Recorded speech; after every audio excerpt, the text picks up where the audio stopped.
Oi, pessoal. Bom dia. Tudo bem com vocês? Ou boa tarde ou boa noite, né? Não sei em qual horário vocês estarão assistindo essa aula, mas vamos lá. Pegue o caderno 1 de vocês. Vou fazer uma breve revisão aqui. O tema é o Iluminismo, Conhecimento e Limites ao Poder. É o módulo 5 da apostila de vocês. Então já se organizem aí, caderno, lápis, borracha, caneta e vamos para a aula. As teorias iluministas vão surgir na Europa por volta do século XVIII, onde o continente já vinha passando por transformações políticas significativas. Temos como exemplo a Revolução Inglesa, onde um rei foi decapitado. Esses filósofos combatiam esse período, que eles vão chamar de período das trevas, porque os reis controlavam tudo. A grande característica desses iluministas era combater a ideia dos reis serem absolutistas, porque isso acabava aprisionando os seres humanos e tirava deles a valorização. Então eles vão buscar propor ideias onde a razão humana fosse colocada em vigor, a liberdade, os desenvolvimentos científicos. Vai existir na Europa um grande avanço na área da política, da economia, da própria história, e eles vão chamar esse período de período das luzes, em contraposição ao antigo regime, que era o período das trevas. Tanto que é nesse momento que o homem vai fazer várias descobertas na área da astronomia, da matemática. Vai se descobrir, por exemplo, que o planeta Terra tem uma forma elíptica, porque as metodologias agora serão científicas. Vai se abandonar aquele conceito religioso, as teorias do teocentrismo, e agora vai se valorizar o homem.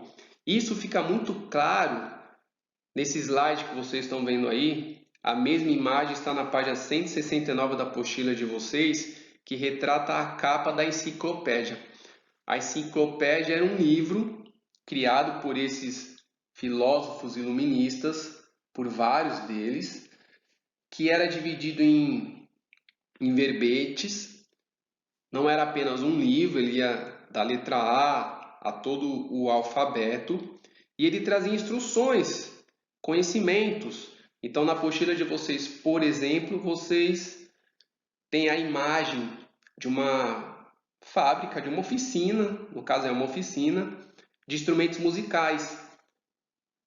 E nessa oficina você tem as pessoas produzindo instrumento, e o livro mostrava todas as ferramentas, por exemplo, que era necessária para se fabricar um instrumento musical. Esse livro, durante muito tempo, essa enciclopédia, durante muito tempo, ela foi perseguida pelos governos europeus e pela igreja, porque eles traziam o conhecimento.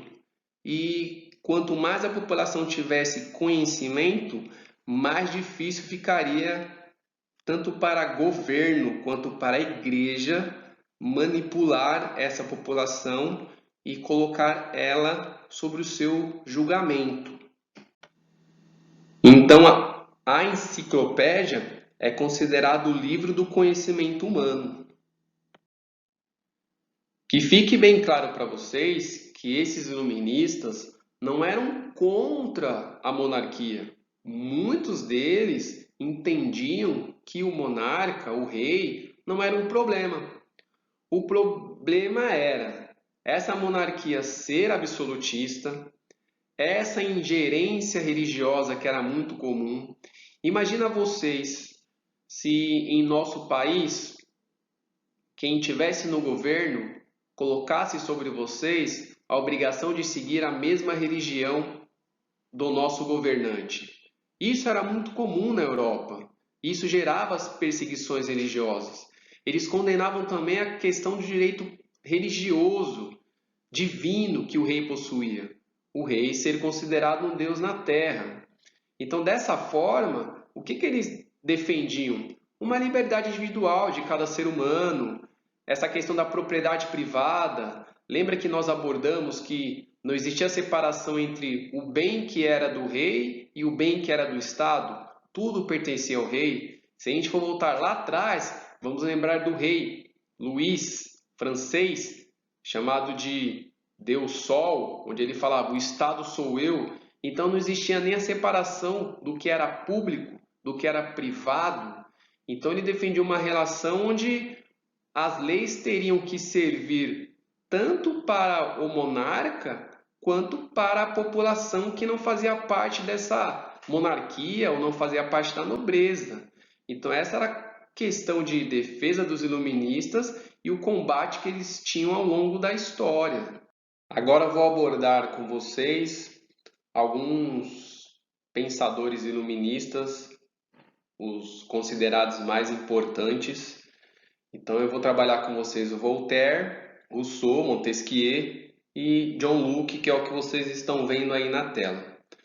John Locke, ele tinha um envolvimento político muito grande, tanto que na tomada de Guilherme de Orange na Inglaterra, ele fez parte daquela articulação política.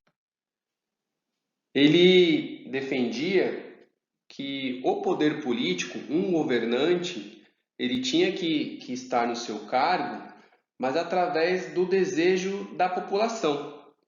Ele dizia que o governante ele tinha que assegurar ao povo a vida, a sua liberdade, a propriedade privada e que, em hipótese alguma, esse governante deveria impor sobre a nação a sua religião. Então ele defendia que esse governante deveria ter, dentro do seu espírito de governo, uma tolerância religiosa. Em cada um dos slides que eu vou passar daqui para frente, vocês irão poder fazer a leitura de uma frase dita por cada um desses pensadores. E, por fim, ele acreditava que quando um representante legal do povo não faz aquilo que o povo gostaria que fosse feito, ele naturalmente poderia ser retirado do seu cargo. É o que nós chamamos do povo destituir o seu governante. Então eram ideias totalmente diferentes do que a gente viu lá atrás, porque quando que se pensava, por exemplo, que um rei poderia sair do cargo porque os súditos não estavam contentes com eles? Isso num sistema monárquico absolutista jamais aconteceria. Nosso segundo pensador é Montesquieu. Ele é responsável por um legado político onde todas as nações que possuem um sistema democrático utilizam. Em seu livro O Espírito das Leis, ele vai desenvolver um sistema chamado de tripartite do poder, onde ele nada mais vai do que dividir as leis em 3 instâncias. Seria ela o poder executivo, que fica sobre o cargo do governante maior, seja de um país ou de um estado. O legislativo, que é responsável pelas escrituras das leis de uma nação. E o judiciário, que o próprio nome já diz, é responsável pelo julgamento, mas ele também é responsável por aplicar e fiscalizar as leis.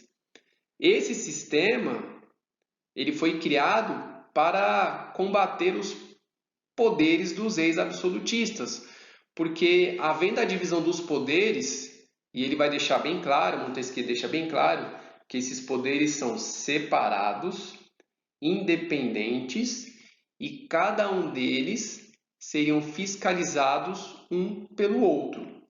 Dessa forma, o poder não estaria centralizado nas mãos de uma única pessoa, que era o que acontecia durante o sistema de monarquia absolutista.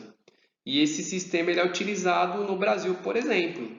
Então você tem como o presidente da República do Brasil hoje o chefe do Poder Executivo, você tem o governador do estado de São Paulo, por exemplo, ele é o chefe também do Poder Executivo dentro do estado. E aí no legislativo você tem vereador, você tem senador, você tem deputado federal e deputado estadual.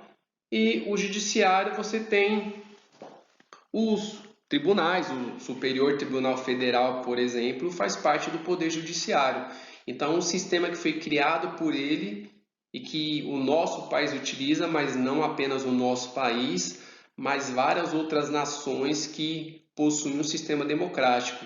Então, a importância de Montesquieu para a história ela é gigantesca. Nosso terceiro pensador é Rousseau. Rousseau não era muito adepto à monarquia, mesmo quando ela não era absolutista. Ele defendia um conceito democrático de voto universal.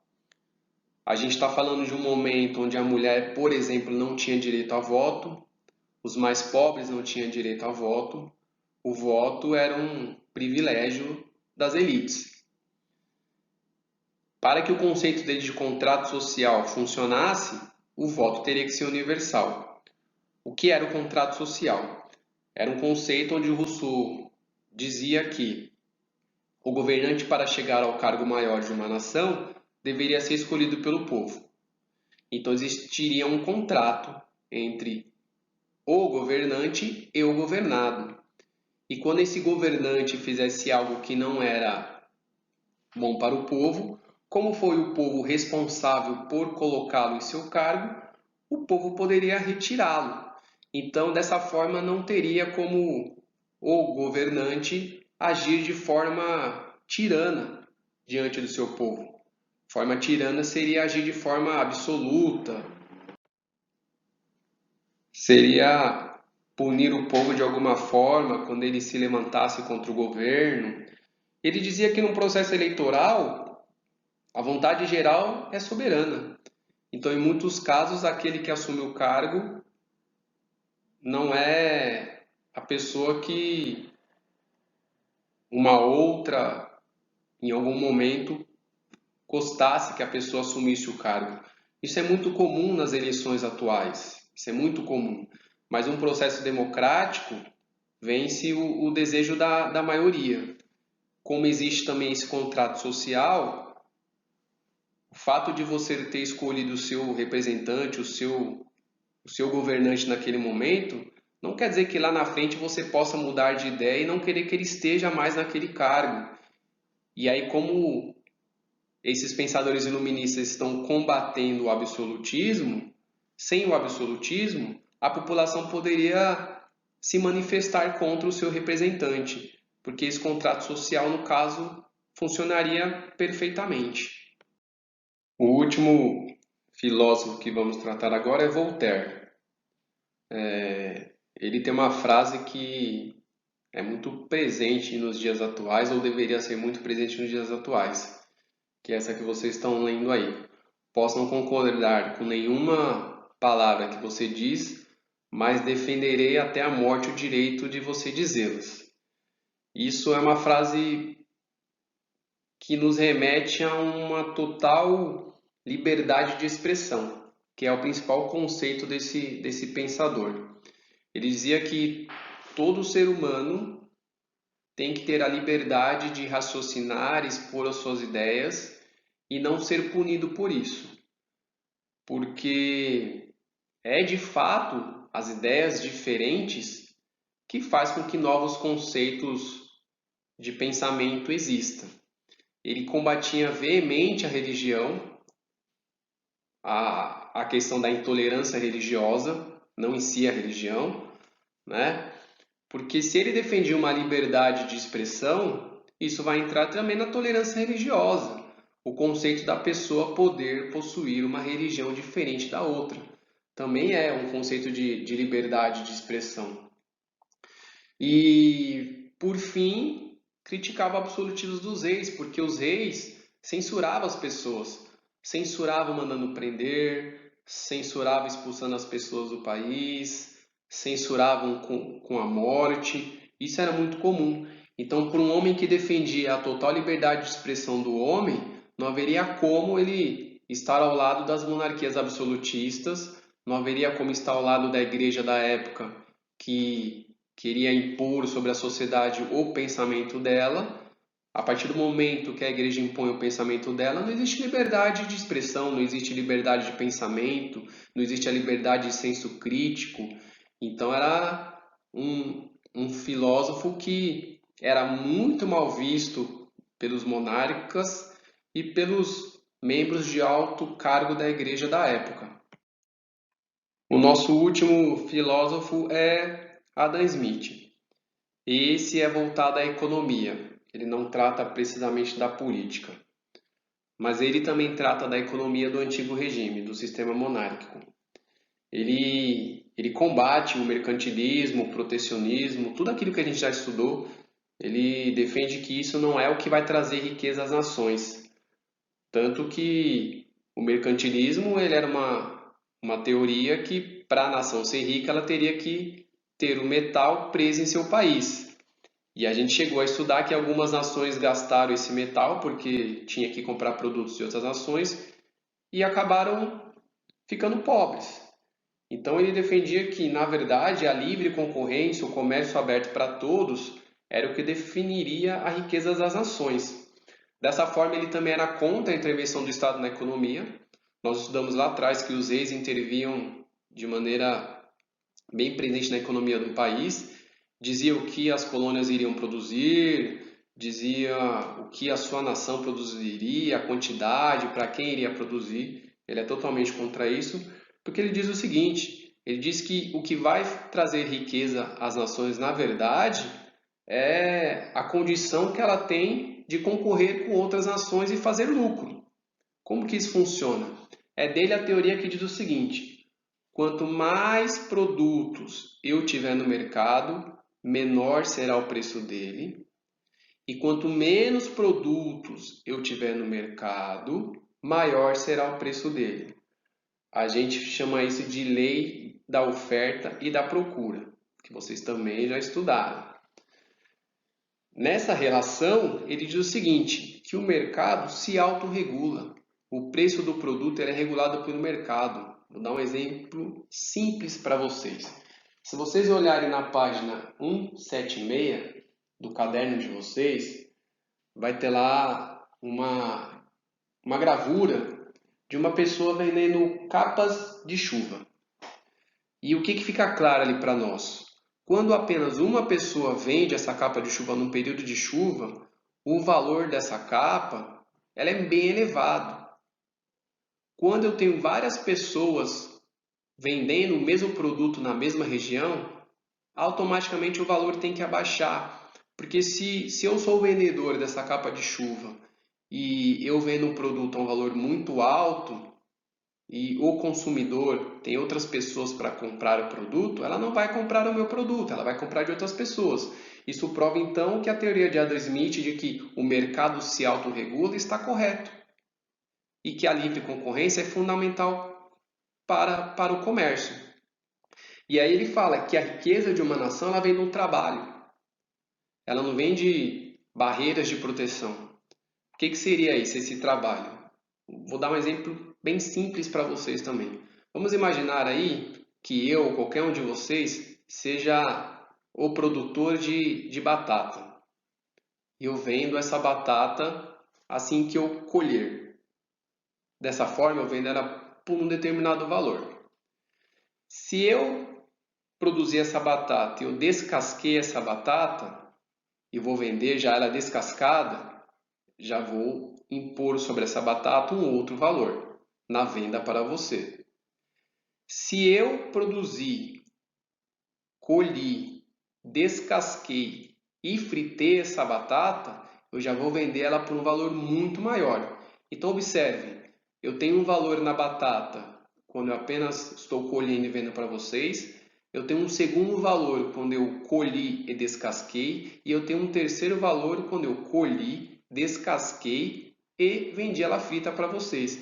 Então, o que isso quer dizer? Que a riqueza vem do trabalho. Quanto mais trabalho eu empenhei em cima daquele produto, maior o valor dele. Quanto maior o valor dele, maior é a minha riqueza. Essa é a teoria que defende Adam Smith. Pessoal, essa foi a aula de hoje. Espero que vocês tenham compreendido, e qualquer dúvida é só procurar que o professor vai auxiliar vocês em tudo aí. Fique com Deus, bons estudos e até a próxima aula.